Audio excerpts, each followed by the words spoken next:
Circuit elements के बारे में।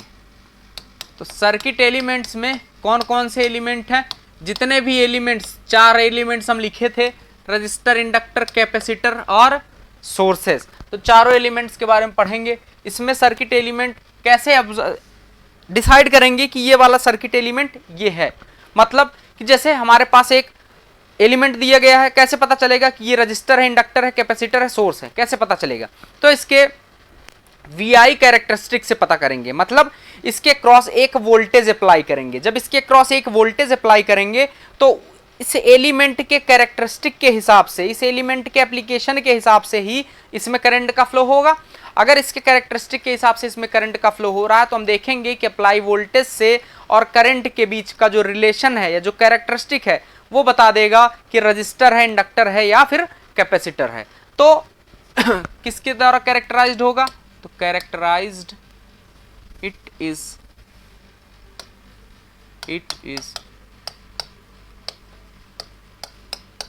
characterized by VI characteristic of element के वोल्टेज करंट के रिलेशनशिप के बारे में जब देखेंगे, ऑब्जर्व करेंगे तो बता देंगे कि वो एलिमेंट कौन सा एलिमेंट होगा। ठीक है, चलो अब पहला हम बात करते हैं रजिस्टर के बारे में। पहला हम बात करते हैं कि ये जो रजिस्टर हमारा होगा ये क्या होगा। ठीक, तो चलो पहला रजिस्टर क्या करता है? तो रजिस्टर जो करंट का अपोज करता है। रेजिस्टेंस एक उस रजिस्टर की वैल्यू बताता है। ठीक है, और रजिस्टर क्या होगा? रजिस्टर वो होता है जो करंट का अपोज करता है, वो मतलब मटेरियल का प्रॉपर्टी है। ऐसे ही रजिस्टिविटी भी होता है, ऐसे कंडक्टिविटी भी होता है। तो हर चीज के बारे में हम देखेंगे। चलो सबसे पहले रजिस्टर में, तो register opposes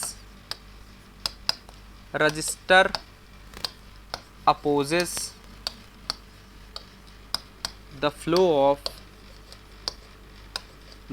of current in electric circuit, the flow of current in electric circuit। ठीक है, तो ये क्या ऑफर करता है? ये अपोजिशन, इलेक्ट्रिकल अपोजिशन ऑफर करता है किसको? फ्लो ऑफ करंट को। ठीक है, and in doing so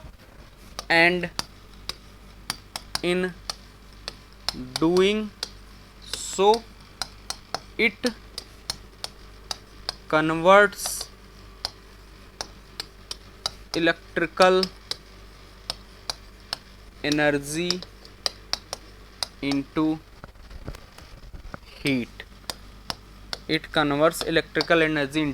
heat। यहाँ पे कन्वर्ट्स की जगह डिसिपेट लिखना ज्यादा अच्छा होगा। क्यों? क्योंकि वो एनर्जी क्या होती है? वेस्ट होती है। ठीक है, it dissipates electrical energy into heat. ठीक है, हीट में कन्वर्ट कर देता है, हीट में डिसिपेट कर देता है उसको। नेक्स्ट पॉइंट लिखेंगे, if VI characteristic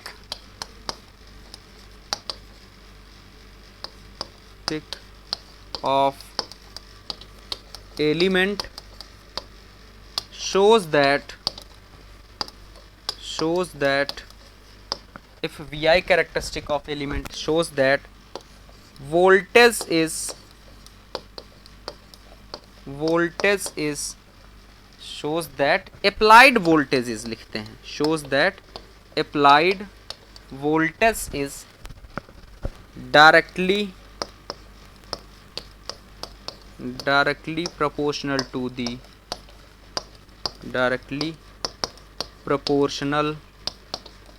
the flowing current,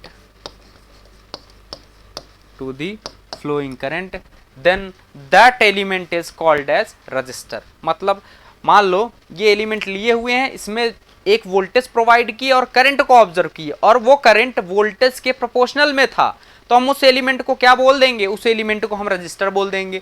ऐसे ही अगर उसमें जो करंट आ रहा होगा, मान लो इसी एलिमेंट में वोल्टेज अप्लाई की, अब जो वोल्टेज है वो rate of change of current पे डिपेंड कर रहा है। इसका मतलब क्या हुआ, इसका मतलब हुआ ये इंडक्टर की तरह काम कर रहा है। तो ऐसे ऐसे अलग अलग करके होगा, ठीक है।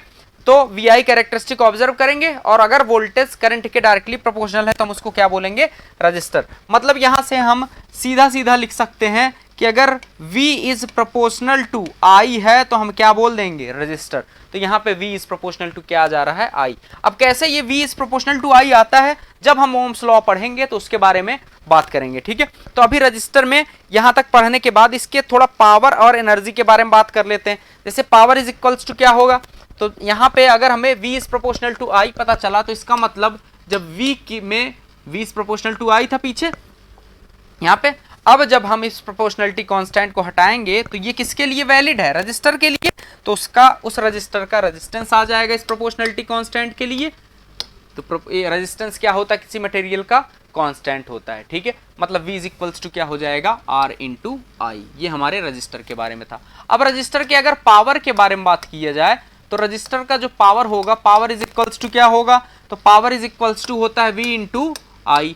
अब इसमें V की जगह क्या लिखेंगे, आई आर, तो ये क्या हो जाएगा, आई square into are.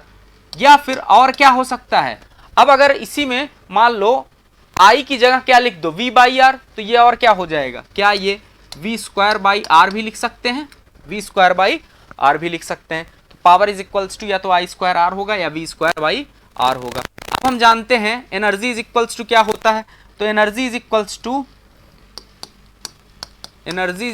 To resistor के लिए एनर्जी इज इक्वल्स टू क्या होता है, पावर इनटू टाइम। अब energy is equals to power into time हो रहा है, तो पावर को अगर एक बार आई स्क्वायर आर लिखेंगे तो I square R into T हो जाएगा, और दूसरा क्या हो जाएगा, V square by R into T. तो यहां से भी हम आर के यूनिट के बारे में लिख सकते हैं। अब जैसे आर के यूनिट के बारे में लिखना है तो आर के यूनिट के बारे में क्या लिखेंगे, तो कुछ चीजें हम पहले जानते हैं, इसको ओम ने दिया था तो इसलिए इसका यूनिट क्या होगा, इसका यूनिट एक सबसे मेन यूनिट होता है ओम, OHM, जिसको डिनोट कैसे करते हैं, जिसको डिनोट इस तरह से करते हैं, ठीक है। इसका दूसरा यूनिट क्या होगा, इसका दूसरा यूनिट होगा वोल्ट पर एम्पियर, वोल्ट पर एम्पियर भी होगा। और इसका तीसरा यूनिट क्या होगा, इसका तीसरा यूनिट हम यहां से निकाल सकते हैं, R इज इक्वल्स टू क्या होगा, R is equals to energy divided by I square into T. Energy का यूनिट क्या होगा, जूल, तो एनर्जी का यूनिट जूल्स पर आई स्क्वायर, आई का यूनिट एम्पियर, तो आई स्क्वायर का एम्पियर का स्क्वायर, तो एम्पियर का स्क्वायर इंटू टाइम का,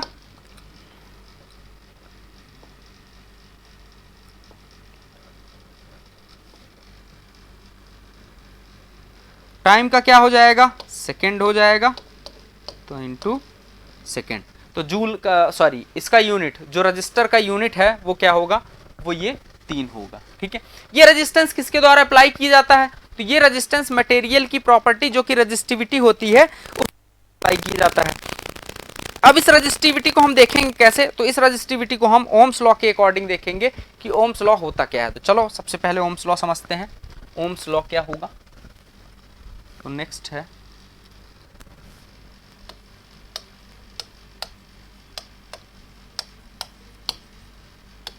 ओम्स लॉ। अब ओम्स लॉ क्या होता है इसको समझते हैं थोड़ा, ठीक है। जैसे मान लो कोई भी एक मटेरियल है हमारे पास, कोई भी एक एलिमेंट है, ठीक, ये एक एलिमेंट है, इसमें हम क्या लगाए हुए हैं, इसमें हम एक बैटरी कनेक्ट किए हैं, ठीक है। एक बैटरी कनेक्ट किए हुए हैं, तो बैटरी का एक क्या होता है, हायर पोटेंशियल का टर्मिनल और एक क्या होगा है, लोअर पोटेंशियल का टर्मिनल। मतलब क्या, मतलब एक यहाँ पे प्लस टर्मिनल होगा और एक क्या होगा, माइनस टर्मिनल। जो बड़े से दिख रहा होगा उसको हम क्या बोलते हैं, प्लस टर्मिनल।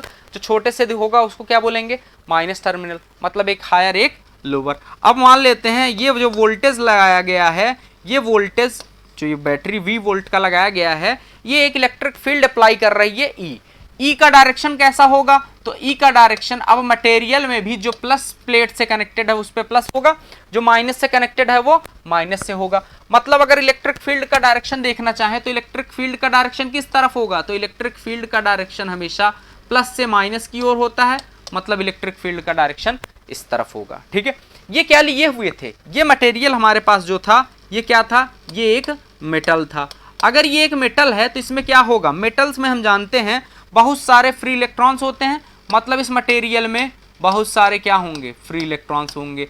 अब अगर इसमें बहुत ज़्यादा फ्री इलेक्ट्रॉन्स है, इलेक्ट्रॉन पे कौन सा चार्ज होता है, इलेक्ट्रॉन पे हम जानते हैं निगेटिव चार्ज होता है। अब अगर इलेक्ट्रॉन पे निगेटिव चार्ज है, एक तरफ प्लस टर्मिनल है, एक तरफ माइनस टर्मिनल है, तो इलेक्ट्रॉन किस तरफ जाने की कोशिश करेगा, तो इलेक्ट्रॉन हमेशा प्लस टर्मिनल की ओर जाने की कोशिश करेगा। क्यों, क्योंकि माइनस वाला टर्मिनल उसको रिपल करेगा और इलेक्ट्रॉन पे अगर निगेटिव चार्ज है तो वो प्लस टर्मिनल की तरफ अट्रैक्ट होगा। मतलब ये जो प्लस टर्मिनल होगा अब किस तरफ जाने की कोशिश करेगा, तो ये प्लस टर्मिनल अब ये फ्री इलेक्ट्रॉन अब प्लस टर्मिनल की ओर जाने की कोशिश करेगा।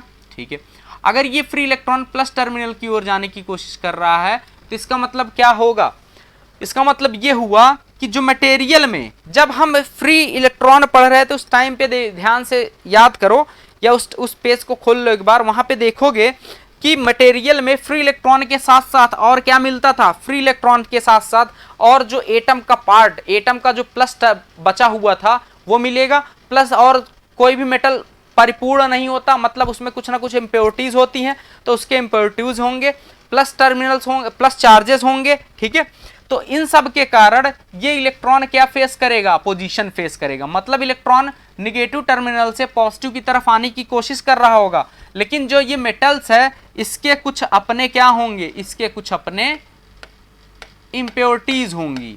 वो इम्प्योरिटीज क्या करेंगी, वो इम्प्योरिटीज इस करंट का, इस इलेक्ट्रॉन के फ्लो का अपोज करेंगी। अगर वो इस इलेक्ट्रॉन के फ्लो का अपोज कर रही है, इसका मतलब क्या हुआ कि अगर वो ज्यादा नंबर ऑफ में है, ज्यादा मतलब फ्री इलेक्ट्रॉन कम, इम्प्योरिटीज ज्यादा, तो इसका मतलब क्या हुआ कि करंट का अपोज ज्यादा होगा। करंट का अपोज ज्यादा होगा तो मतलब रजिस्टिविटी ज्यादा हो गया है, रेजिस्टेंस ज्यादा हो गया है, वो एक अच्छा रजिस्टर है। ठीक है, समझ में आया।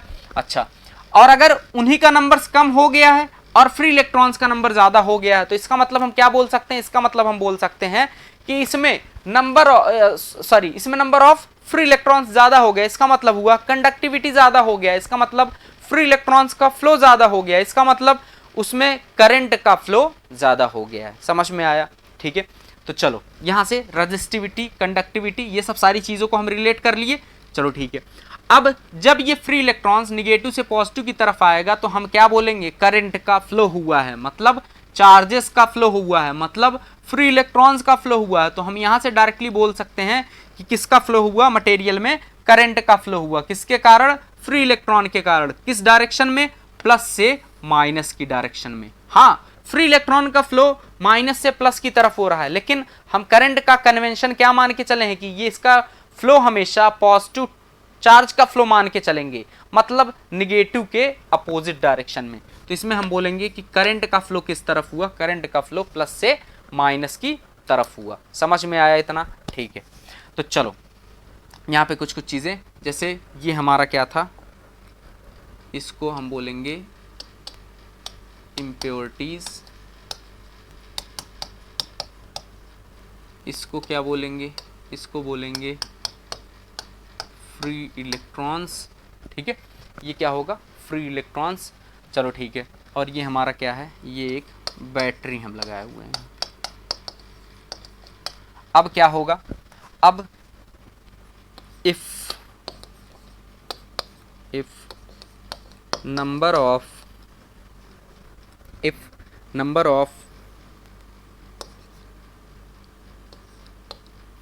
Free electrons is less and impurities applies more opposition,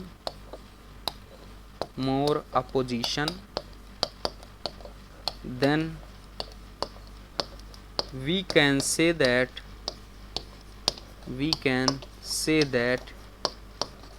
material has more resistivity more resistivity and it offers high opposition to the flow of current. ठीक है, करंट के फ्लो को ज़्यादा पोजीशन प्रोवाइड करेगा। लेकिन दूसरा पॉइंट क्या लिख सकते हैं, if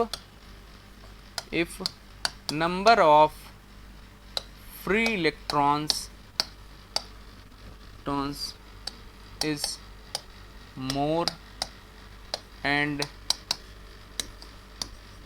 impurities are less, then we can say that हाँ, यहाँ पे क्या लिखे हुए हैं, then we can say that material has more resistivity। हम क्या यहाँ पे लिख सकते हैं, we can say that material has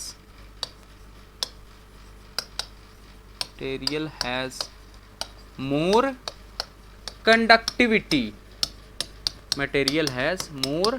conductivity या फिर less resistivity। ठीक है, material has more conductivity and it applies more conductance to the flow of current। मतलब फ्लो ऑफ करंट को अब क्या करेगा, सपोर्ट कर रहा हो। यहां से हम लिख सकते हैं कि रजिस्टिविटी जो मटेरियल का होगा वो क्या करेगा, रजिस्टिविटी जो होगा वो हमेशा अपोजिशन ऑफर करता है। मतलब रजिस्टिविटी इज इक्वल्स टू हम क्या लिख सकते हैं, 1 बाई कंडक्टिविटी। ठीक है, कंडक्टिविटी करंट का सपोर्ट कर रहा होगा मटेरियल में और रजिस्टिविटी क्या कर रहा होगा, करंट का अपोज कर रहा होगा।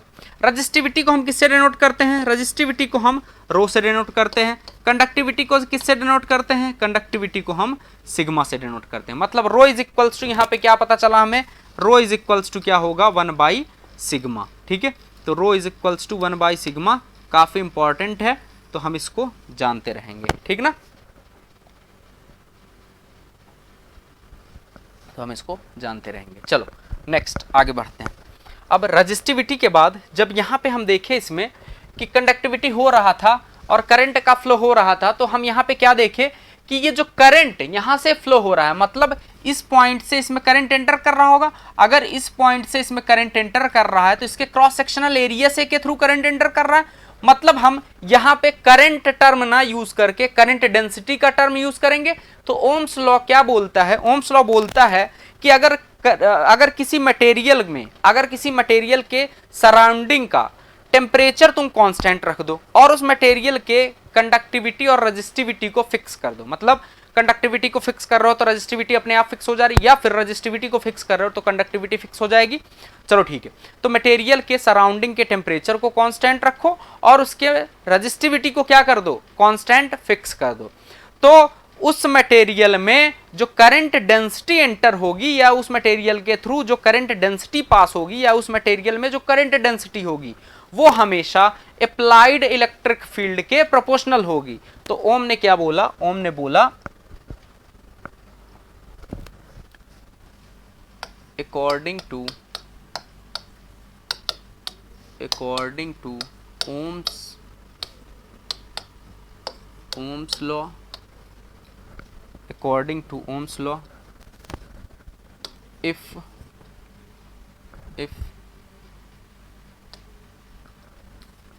according to Ohm's law, if temperature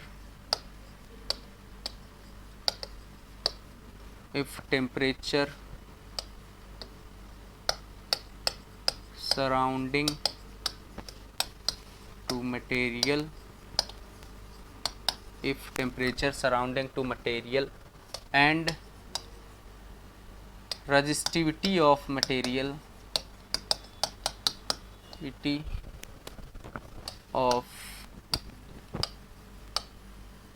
material is constant, then according to Ohm's law, current density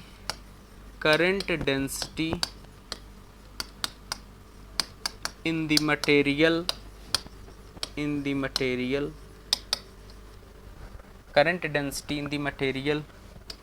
depends upon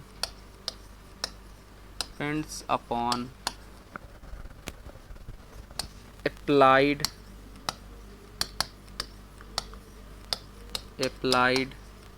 electric field, which means current density, which is denoted by J, is directly proportional to applied electric field E. हम इसको क्या बोलते हैं? हम इसको क्या बोलेंगे? इसको हम इसको बोलेंगे first form of Ohm's law. It is the first form और point form of the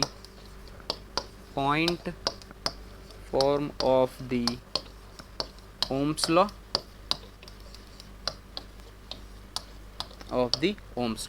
इसको पहला फर्स्ट फॉर्म या फिर point form of Ohm's law बोलते हैं. ठीक है. अब जब J की जगह J और E के बीच में जो प्रोपोर्शनलिटी कांस्टेंट है इसको हम हटाने की कोशिश करेंगे तो क्या हो जाएगा? तो इसकी जगह हम लिख सकते हैं J is equals to sigma into E. J is equals to sigma into E. ठीक है. अब इस J is equals to sigma into E में हम जानते हैं कोई भी डेंसिटी, जैसे करंट डेंसिटी का मतलब क्या हुआ कि करंट किसी क्रॉस सेक्शनल एरिया के थ्रू पास हो रहा है. करंट अगर किसी क्रॉस सेक्शनल एरिया के थ्रू पास हो रहा है तो हम क्या लिख सकते हैं? Current density is equals to I by amount of current divided by cross sectional area. तो J इज इक्वल्स टू क्या हो जाएगा? I by A. मतलब J का यूनिट क्या हो जाएगा? J का यूनिट हो जाएगा एम्पियर पर मीटर स्क्वायर. ठीक है. तो इसका यूनिट ये हो जाएगा. यहाँ पे rho resistivity rho is equals to क्या हो जाएगा? रजिस्टिविटी यहाँ पे conductivity sigma is equals to क्या हो जाएगा? 1 बाई रो. तो यहाँ पे sigma is equals to 1 by rho होगा, जहाँ पे रो क्या है? रजिस्टिविटी है. फिर नेक्स्ट हमारे पास है E. Electric field E is equals to electric field intensity E is equals to क्या होता है? E इज इक्वल्स टू हम जानते हैं V बाई L होता है और इसका यूनिट क्या होता है? वोल्ट पर मीटर होगा. तो चलो ठीक है. E is equals to V by L. जब इन तीनों को हम इस इक्वेशन में पुट करेंगे तो इसको अगर हम इक्वेशन नंबर 1 मान लेते हैं तो पुट ऑल above equations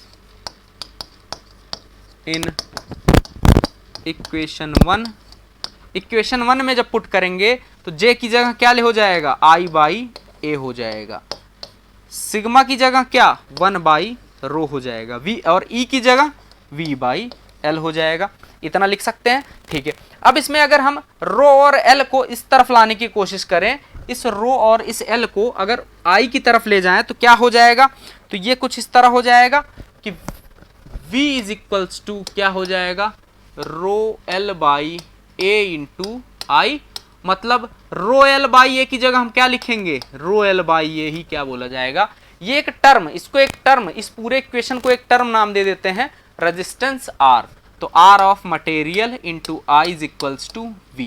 मतलब V इज इक्वल्स टू क्या मिल गया हमें? V is equals to IR मिल गया. तो यहां से हम लिख सकते हैं V इज प्रोपोर्शनल टू क्या हो जाएगा? V is proportional to I. जिसको हम क्या बोलेंगे? इसी को हम बोलते हैं सेकेंड फॉर्म और line form of Ohm's law. इसी को क्या बोलते हैं? सेकेंड फॉर्म या फिर line form of the Ohm's law का दूसरा फॉर्म है. ठीक है. अब अगर सोचो I इज इक्वल्स टू क्या लिख सकते हो? I is equals to V by R लिख सकते हो. अगर I is equals to V by R लिखोगे तो यहाँ पे क्या हो जाएगा? तो यहाँ पे अगर हम लिखना चाहें कि I is equals to V by R, तो अगर ये लेके चलेंगे तो V तो ठीक है V होगा, लेकिन 1/r को क्या लिख सकते हैं, 1/r की जगह हम G लिख सकते हैं। 1/r की जगह अगर G लिखोगे तो यहाँ से क्या पता चला, यहाँ से पता चला कि G इज इक्वल्स टू क्या होगा 1/r। अगर अब R रेजिस्टेंस है तो G क्या होगा, G उसका उल्टा होगा। जैसे रो रेजिस्टिविटी थी तो सिग्मा क्या था, कंडक्टिविटी, दोनों एक दूसरे के अपोजिट होते थे। वैसे ही अगर R रेजिस्टेंस ऑफर कर रहा है तो G का मतलब क्या होगा, G का मतलब होगा कंडक्टेंस। कंडक्टेंस, तो यहां पे हमें पता चला कि कंडक्टेंस हमेशा रेजिस्टेंस का क्या होगा, इनवर्सली प्रोपोर्शनल होगा। अगर उसका इनवर्सली डायरेक्टली मतलब इनवर्सली प्रोपोर्शनल है और रेजिस्टेंस का यूनिट ओम होता है तो कंडक्टेंस G का यूनिट क्या लिख सकते हैं हम, तो यूनिट ऑफ G के यूनिट के बारे में अगर डिस्कस करें तो इसका पहला यूनिट होगा मोहो, जिसको हम ओम के उल्टे साइन से डिनोट करेंगे। ठीक है, ओम के उल्टे साइन से इसको और क्या बोलेंगे, जैसे ओम था वैसे मोहो होगा। ठीक, और इसका दूसरा यूनिट क्या है, इसका दूसरा यूनिट है सीमेंस। तो इसका दूसरा यूनिट क्या है, सीमेंस। ठीक है, और क्या इसका यूनिट हो सकता है, और जैसे उसमें वोल्टेज पर एम्पियर लिखे थे, इसमें क्या लिखेंगे, इसमें लिखेंगे एम्पियर पर वोल्टेज, तो एम्पियर पर वोल्ट। ठीक है, तो ये भी लिख सकते हैं। यहाँ पे हमने देखा था कि इसका टेम्परेचर क्या था, टेम्परेचर और कंडक्टिविटी फिक्स था। अगर इसका टेम्परेचर और कंडक्टिविटी फिक्स है तो वेरिएबल टेम्परेचर के लिए हम क्या अप्लाई करेंगे, तो चलो देख लेते हैं वेरिएबल टेम्परेचर के लिए क्या होगा। ठीक, तो next if temperature is variable, तब उसके बारे में डिस्कस करेंगे। If temperature is variable, if temperature is variable, तब चलो डिस्कस करते हैं। तो इस टॉपिक को नाम देते हैं resistance dependency on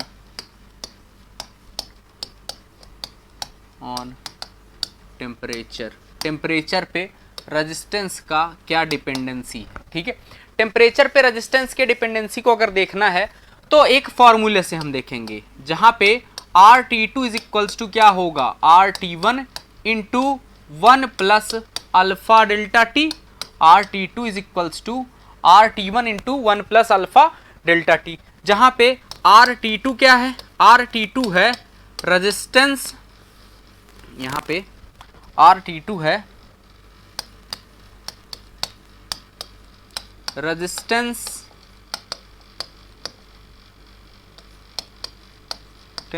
at temperature T2। RT1 क्या है, RT1 यहाँ पे है रेजिस्टेंस एट टेम्परेचर T1, और यहाँ पे अल्फा क्या है, यहाँ पे अल्फा है टेम्परेचर कोफिशिएंट ऑफ, चलो पहले हम डेल्टा टी के बारे में लिखते हैं। डेल्टा टी क्या है, डेल्टा की टी है टेम्परेचर का डिफरेंस, जिसको हम क्या लिखेंगे, जिसको हम लिखेंगे T2 माइनस T1। अब जब टेम्परेचर राइज हो रहा होगा, सोचो जब टेम्परेचर राइज होगा, टेम्परेचर राइज पे जब बात करेंगे, कंडीशन लेंगे कि टेम्परेचर राइज हो रहा है, इसका मतलब क्या हुआ, इसका मतलब हुआ T2 is greater than T1, और अगर T2 is greater than T1 है तो डेल्टा टी की जगह हम क्या लिखेंगे, डेल्टा टी की जगह हम पॉजिटिव कोई क्वांटिटी लिखेंगे। चलो ठीक है, अब जब टेम्परेचर ड्रॉप के बारे में हम बात करेंगे तो उस टाइम पे क्या होगा, टेम्परेचर ड्रॉप के टाइम पे T2 is less than T1। अगर T2 T1 से कम है तो डेल्टा टी को हम क्या बोलेंगे, डेल्टा टी को हम निगेटिव। तो जहां पे भी बात किया जा रहा होगा कि अब पहले मटेरियल का रेजिस्टेंस 30 डिग्री पे 5 ओम था, तो अब बताओ 100 डिग्री पे मटेरियल का रेजिस्टेंस क्या हो जाएगा। इसका मतलब क्या हुआ कि टेम्परेचर बढ़ाने पे मटेरियल के रेजिस्टेंस पे क्या असर पड़ रहा है, या फिर बोला जाए मटेरियल का 30 डिग्री पे रेजिस्टेंस 5 ओम है, तो बताओ मटेरियल का 5 डिग्री पे रेजिस्टेंस क्या होगा। इसका मतलब ये हुआ कि मटेरियल के रेजिस्टेंस को टेम्परेचर गिरा के बात किया जा रहा है कि टेम्परेचर कम करने पे उसके रेजिस्टेंस पे क्या असर पड़ेगा। तो टेम्परेचर ड्रॉप और टेम्परेचर राइज दोनों केस पे हम बात कर सकते हैं। ठीक है, कि डेल्टा टी बस अलग अलग ले लेंगे फॉर्मूले में, मतलब एक बार पॉजिटिव लेंगे टेम्परेचर राइज के टाइम पे, और उसके टाइम पे क्या ले लेंगे, उसके टाइम पे निगेटिव ले लेंगे। ठीक है, समझ में आया? चलो ठीक है, नेक्स्ट बात करते हैं। नेक्स्ट इसमें अल्फा क्या होगा, अल्फा के बारे में अभी नहीं डिस्कस किया गया। तो यहाँ पे जो अल्फा होगा, अल्फा को हम बोलते हैं टेम्परेचर कोफिशिएंट ऑफ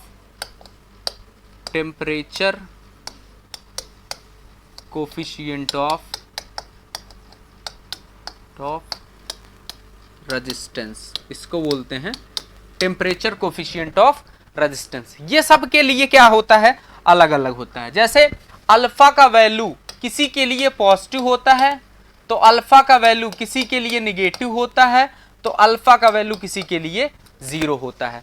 अब अल्फा का वैल्यू किसके लिए पॉजिटिव होता है, तो अल्फा का वैल्यू जितने भी मेटल्स होते हैं, जैसे कंडक्टर्स, तो कंडक्टर्स के लिए क्या होगा, कंडक्टर्स के लिए अल्फा क्या होगा, पॉजिटिव होगा। जितने भी हमारे नॉन मेटल्स होंगे, नॉन मेटल्स के लिए अल्फा क्या होगा, नॉन मेटल्स के लिए अल्फा निगेटिव होगा। नॉन मेटल्स कौन कौन से, तो नॉन मेटल्स में इंसुलेटर तो आता ही है, और क्या आता है, मेटल्स में क्या आते हैं, केवल कंडक्टर्स, लेकिन नॉन मेटल्स में इंसुलेटर के साथ साथ और क्या आएगा, इंसुलेटर के साथ साथ सेमी कंडक्टर्स भी आएगा। तो ये गलती नहीं करना है कि जब सेमी कंडक्टर का टेम्परेचर के साथ रेजिस्टेंस में बदलाव कैसा होगा, तो हमें नॉन मेटल्स के अकॉर्डिंग चलना है, मतलब अल्फा क्या लेना है उस टाइम पे, निगेटिव लेना है। ठीक है, और किसी किसी के लिए अल्फा क्या होता है, किसी किसी के लिए अल्फा क्या होता है, 0 होता है। अल्फा 0 किसके किसके लिए होता है, तो अल्फा 0 मैग्नीन के लिए होता है, नाइक्रोम के लिए होता है, कॉन्स्टेंटाइन के लिए होता है, तो इन सब के लिए अल्फा क्या होता है, 0 होता है। अल्फा 0 होने का मतलब क्या हुआ, अल्फा 0 होने का मतलब यहां पे हमें ध्यान से देखना है कि जब अल्फा 0 होगा तो उस टाइम पे क्या हो जाएगा, मतलब RT2 इज इक्वल्स टू क्या होता है, R2T2 इज इक्वल्स टू हम जानते हैं RT1 into 1 plus alpha, alpha कितना है 0 इंटू डेल्टा टी। अगर अल्फा की जगह 0 पुट कर रहे हो तो क्या हो जा रहा है, यहां पे हमें पता चल जा रहा है कि RT2 इज इक्वल्स टू क्या होगा, RT2 is equals to RT1। मतलब T1 टेम्परेचर पे जो रेजिस्टेंस था मटेरियल का, अब जब टेम्परेचर 30 डिग्री से 100 डिग्री कर दिए तब भी उसके रेजिस्टेंस पे कोई असर नहीं पड़ा। मतलब ऐसा ऐसा एप्लीकेशन हमें मिल सकता है कहाँ, ऐसा ऐसा एप्लीकेशन जहां हीटिंग डिवाइसेस होंगे, हीटिंग डिवाइसेस कि मान लो हीट बढ़ा तो उससे क्या होगा, उससे उसका अगर रेजिस्टेंस चेंज हो रहा है तो उसमें वोल्टेज और करंट का कैरेक्टरिस्टिक, मतलब वोल्टेज और करंट का वैल्यू चेंज भी होगा। ठीक है, अगर वोल्टेज और करंट का वैल्यू चेंज होगा तो उसके ऑपरेशन में भी फर्क पड़ेगा। इसलिए हम क्या बोलेंगे, हमेशा अगर हीटिंग डिवाइस में टेम्परेचर के साथ रेजिस्टेंस में कोई बदलाव ना हो तो वहां पे कौन सा मटेरियल चूज करना होगा, मैग्नीन, नाइक्रोम और कॉन्स्टेंटाइन। समझ में आया? ठीक है, तो यहां पे क्या होगा, टेम्परेचर के साथ साथ रेजिस्टेंस में कोई बदलाव नहीं आएगा। लेकिन चलो मेटल्स में एक बार टेम्परेचर बढ़ा के बात करते हैं और एक बार नॉन मेटल्स में टेम्परेचर बढ़ा के बात करते हैं। तो सबसे पहले हम मेटल्स प्रेफर करते हैं। ठीक है, rise by increasing the temperature of metal. Metal का टेम्परेचर बढ़ाने से रेजिस्टेंस पे क्या असर पड़ेगा, तो चलो मेटल का टेम्परेचर बढ़ाते हैं। मेटल के बारे में अगर बात की हो, मेटल के बारे में बात की हो, इसका मतलब अल्फा क्या हो गया, डायरेक्टली अल्फा पॉजिटिव। और क्या, इंक्रीजिंग टेम्परेचर, क्या बोल रहा हो, इंक्रीजिंग टेम्परेचर, इसका मतलब क्या हुआ, इसका मतलब हमें पता चला यहाँ पे डेल्टा टी भी क्या होगा, डेल्टा टी भी पॉजिटिव होगा। इंक्रीजिंग टेम्परेचर का मतलब क्या हुआ कि T2 बड़ा है, T1 छोटा है, तो डेल्टा टी पॉजिटिव होगा।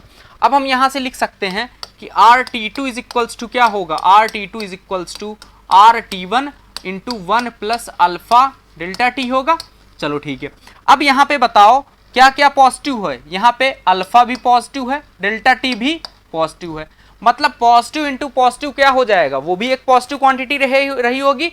मान लेते हैं चलो 0.5 ही आया, इन दोनों का मल्टीप्लीकेशन कितना आया, 0.5 आया। अगर इन दोनों का मल्टीप्लीकेशन 0.5 है तो 1 में अगर 0.5 ऐड करेंगे तो 1.5 हो जाएगा, मतलब RT2 क्या हो जाएगा, यहां से RT2 RT1 का 1.5 टाइम्स हो जाएगा, मतलब हम बोल सकते हैं RT2 is greater than RT1, RT2 is greater than RT1 बोल सकते हैं। तो टेम्परेचर बढ़ाने पे किसका, मेटल का रेजिस्टेंस उसका हमेशा क्या होगा, बढ़ेगा। ऐसे ही चलो नॉन मेटल्स के बारे में बात करते हैं। तो by increasing temperature of non metal. Non metal में कौन कौन से आते हैं, तो नॉन मेटल में इंसुलेटर और सेमीकंडक्टर दोनों के बारे में बात हो रहा है, ठीक है। तो चलो यहां पे जब नॉन मेटल के बारे में बात किया गया तो इसका मतलब अल्फा कितना हो गया, अल्फा निगेटिव हो गया। और जब इंक्रीजिंग टेम्परेचर के बारे में बात किया गया तो यहां से हम क्या बोल सकते हैं, डेल्टा टी क्या होगा, अभी भी डेल्टा टी अभी भी पॉजिटिव होगा, ठीक है। तो RT2 इज इक्वल्स टू क्या होगा, RT2 is equals to RT1 into 1 plus alpha delta T. यहां पे देख रहे हैं हम, यहां पे देख रहे हैं अल्फा क्या है, अल्फा निगेटिव हो गया, अल्फा निगेटिव हो गया है, डेल्टा टी क्या है, पॉजिटिव हो गया है। तो प्लस इंटू माइनस क्या होगा, माइनस क्वांटिटी होगी। अब मान लेते हैं इन दोनों का मल्टीप्लीकेशन 0.5 है, दोनों का अगर मल्टीप्लीकेशन 0.5 है तो इसका मतलब 1 में से माइनस 0.5 कर रहे हो तो वो क्या हो जाएगा 0.5, मतलब RT2 0.5 टाइम्स RT1 हो गया। पहले जब मेटल में था यही चीज तो क्या हो रहा था, मेटल में 1.5 गुना बढ़ रहा था, अब क्या हो जा रहा है, आधा हो जा रहा है। इसका मतलब हम क्या लिख सकते हैं कि नॉन मेटल्स में RT2 will be less than RT1, मतलब जब नॉन मेटल इंसुलेटर और सेमीकंडक्टर का टेम्परेचर हम बढ़ाएंगे तो उसके रेजिस्टेंस पे कैसा असर पड़ेगा, उसका रेजिस्टेंस क्या होगा, घट जाएगा। तो इस चीज को हम स्टेटमेंट में लिख लेते हैं, बाई स्टेटमेंट में इस चीज को चलो लिखते हैं, by increasing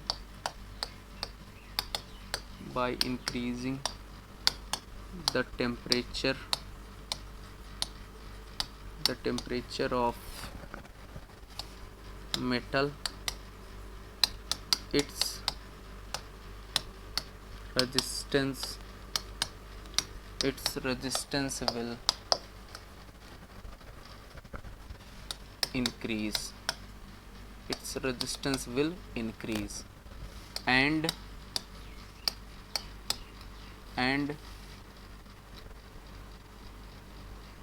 by decreasing the temperature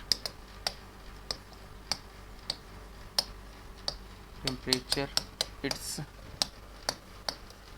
resistance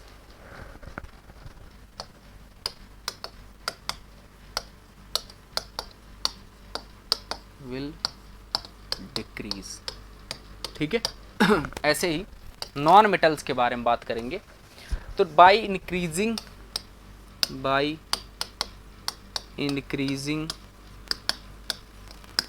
the temperature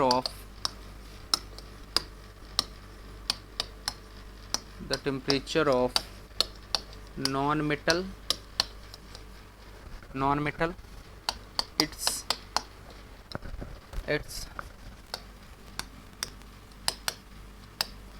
resistance will decrease and by decreasing the temperature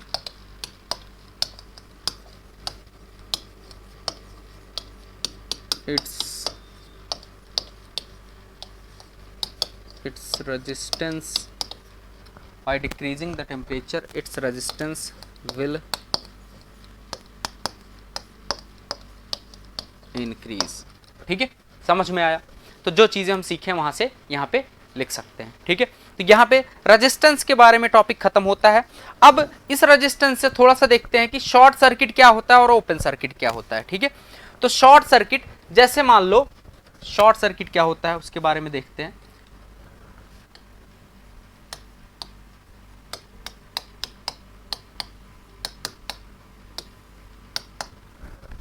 अब मान लो हमारे पास एक ये सर्किट है, ठीक है, ये एक सर्किट है जिसमें एक वोल्टेज सोर्स लगाया गया है ना। अब ये वोल्टेज सोर्स मान लेते हैं V वोल्टेज अप्लाई कर सकता है और इस वोल्टेज सोर्स के कारण इसमें क्या होगा, इस वोल्टेज सोर्स के कारण मान लेते हैं इसमें करंट आई जा रहा होगा। अब जब हम इसको शॉर्ट सर्किट कर दिए तो इससे हम क्या पता चला, हमें शॉर्ट सर्किट करने का मतलब होता है कि दो टर्मिनल्स को जोड़ देना, दो टर्मिनल्स को किसी तार के द्वारा नहीं जोड़ना, दो टर्मिनल्स के जो जॉइंट्स हैं उनको कनेक्ट कर देना, ये होता है शॉर्ट सर्किट। अगर किसी तार के साथ जोड़ोगे तो इसका मतलब क्या हुआ कि तार का कुछ ना कुछ तो रेजिस्टेंस रहा होगा, इसलिए उसको रेजिस्टेंस के साथ नहीं जोड़ेंगे बल्कि उसको एक जीरो वैल्यू ऑफ रेजिस्टेंस के वायर से जोड़ेंगे। इसका मतलब दोनों पॉइंट्स को कनेक्ट कर देंगे, ठीक है। मतलब यह हुआ कि जब तुम शॉर्ट सर्किट अप्लाई करोगे तो उस मटेरियल का रेजिस्टेंस क्या हो जाएगा, उस मटेरियल का रेजिस्टेंस जीरो हो जाएगा। जीरो रेजिस्टेंस अगर ऑफर कर रहे हो तो V is equals to I R के अकॉर्डिंग इसमें वोल्टेज कितना हो जाएगा, V is equals to I R के अकॉर्डिंग अगर रेजिस्टेंस जीरो है तो V इज इक्वल्स टू क्या हो जाएगा, जीरो हो जाएगा, ठीक है, V is equals to zero. इस टाइम पे करंट क्या हो जाएगा, अगर रेजिस्टेंस जीरो हो जा रहा है तो करंट क्या हो जाएगा, इस टाइम पे करंट इनफाइनाइट हो जाएगा, जो कि क्या होता है, जो कि एक मैक्सिमम वैल्यू होता है। कोई चीज इनफाइनाइट नहीं होता है। मैक्सिमम वैल्यू का मतलब ये हुआ कि ये वोल्टेज सोर्स जितना करंट यहां से प्रोवाइड कर सकता था वो पूरा का पूरा करंट शॉर्ट सर्किट में दे दिया है। पूरा का पूरा करंट शॉर्ट सर्किट में देने का मतलब करंट क्या हो गया है, मैक्सिमम। तभी तो घर में जब शॉर्ट सर्किट या कहीं पे भी शॉर्ट सर्किट होता है तो वहां आग लग जाती है, मतलब वहां क्या हो गया, वहां पे हाई करंट पास किया, ठीक है, तो वो करंट क्या हो जाता है, मैक्सिमम हो जाता है। चलो ठीक है, अब दूसरा देखते हैं ओपन सर्किट।